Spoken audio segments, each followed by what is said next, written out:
toccatemi 7 comuni, divento una bestia. Non toccate i funghi dei 7 comuni, che c'è il divieto di raccolta.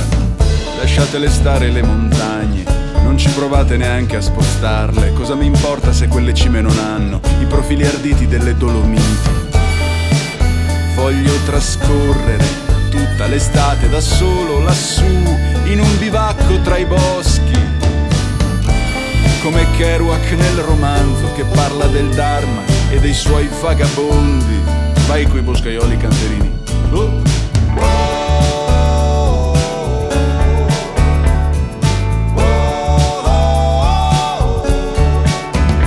Indosserò camicie di flanella a quadrettoni e ascoltando Neil Young andrò in volo dai tosi dell'Alpe Madre a mangiare formaio col pan.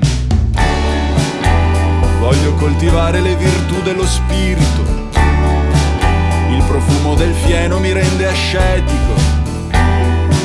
E dopo voglio contraddirmi, contenere moltitudini, sporcarmi la bocca di mirtilli, esplorare altitudini, fumare sigari nostrani del Brenta, bere Cranebet, lavarmi il muso ogni mattina per darmi un po' di disciplina, andare sul portule per assaporare il tramonto e magari sentirmi più in pace col mondo.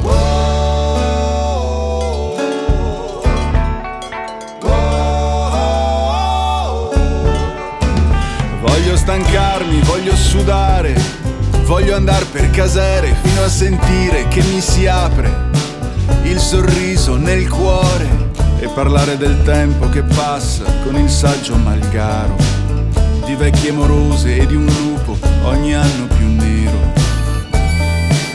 E nelle notti in cui rimbomba il temporale, tra lampi e buio pesto,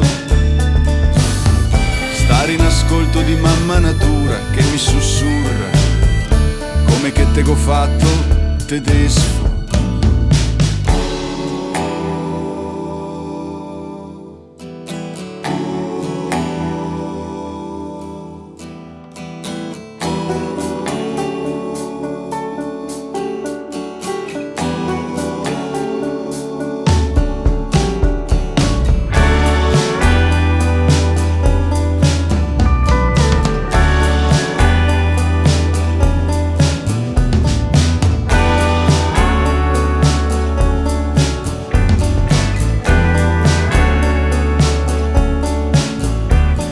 Toccatemi 7 comuni, ma che ve lo dico a fare? Qua tutto mi appare connesso, ape, foglia, uomo, monte, cane. Beh, un discorso a parte si potrebbe fare sul deserto di cemento delle seconde case. Eppure questo è un paradiso di altopiano, ne sono proprio certo. E chissà se questa notte rifaccio il sogno in cui mi trasformo in cervo, divento una bestia.